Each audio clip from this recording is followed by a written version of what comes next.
ایک عجیب روش چل نکلی ہے کہ ہاتھ میں موبائل پکڑا گھر کی بہن بیٹیوں اور ماؤں کی زیب و زینت دکھا کر ولاگز ریکارڈ کیے جاتے ہیں اور ان کو سوشل میڈیا پہ ڈال دیا جاتا ہے اور تمام لوگ بد نظری کرتے ہیں۔ ایسے لوگوں کے لیے حضور اکرم صلی اللہ علیہ وآلہ وسلم نے دیوس کا لفظ استعمال کیا ہے۔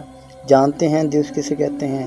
دیوس وہ شخص ہے جو اپنے گھر کی عورتوں کو، جو ماتحت ہیں، اس کی عورتیں، اس کی بہن، اس کی بیٹی، اس کی بیوی، اس کی ماں، ان میں فحاشی کو دیکھے تو اس پر آنکھیں بند کر لے، یعنی اس فحاشی پر ان کو روکے نہ، ان کو منع نہ کرے۔ جیسے حرف عام میں کہتے ہیں نا، کسی مرد کی غیرت کا اندازہ اس کی عورت کے لباس سے لگایا جا سکتا ہے، تو وہ ان میں فحاشی کو دیکھے تو اس پر زبان اور آنکھیں بند کر لے۔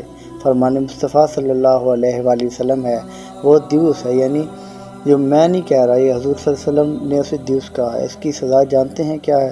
فرمان مصطفیٰ ہے کہ 3 لوگ جن پر جنت حرام کر دی گئی ہے، ان میں ایک دیوس ہے، ایک والدین کا نافرمان، دوسرا دائمی شرابی اور تیسرا دیوس ہے، یعنی وہ جو چاہتا ہے کہ میرے گھر کی خواتین میں فحاشی پھیلے۔ یہ آج کیا روش چل نکلی ہے؟ چند ٹکوں کی خاطر، چند ڈالر کی خاطر، چینل کو مونیٹائز کرنے کی خاطر یا ویورشپ لینے کے لیے لائن میں رہنے کے لیے جان بوجھ کر اپنی خواتین کے ساتھ پرینک کرتے ہیں۔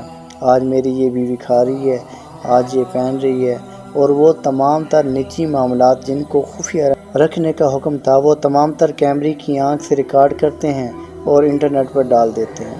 آپ کیا سمجھتے ہیں روز پکڑ سے بچ جائیں گے؟ جس روز اللہ فرمائے گا اے مجرموں آج کے روز الگ ہو جاؤ، کیا آنکھ والا اور اندھے برابر ہو سکتے ہیں؟ نہیں۔ اور وہ تمام لوگ جو ان کو سپورٹ کر رہے ہیں، آپ لوگ ان کو دیکھتے ہیں، ان کے ویوز بڑھتے ہیں، ان کو پذیرائی ملتی ہے، ان کو اپریشیٹ کرتے ہیں، آپ کمنٹس کرتے ہیں، تو آپ بھی اس گناہ میں برابر کے شریک۔ کے لیے اگر وہ غلطی کر رہے ہیں تو آپ غلطی نہ کریں۔ یہ جو سکرولنگ اوپر کرنا، پھر اسلامی ویڈیو کو سکپ کرنا اور ایسی ویڈیو جان بوجھ کر دیکھنا، اپنے ایمان کا محاسبہ کر لیں، اس روز کوئی نہیں بچائے گا۔ اللہ کی ذات ان کو شعور عطا کرے اور ان کو دین کی سمجھ اور بوجھ عطا کرے۔ سلام پہنچے۔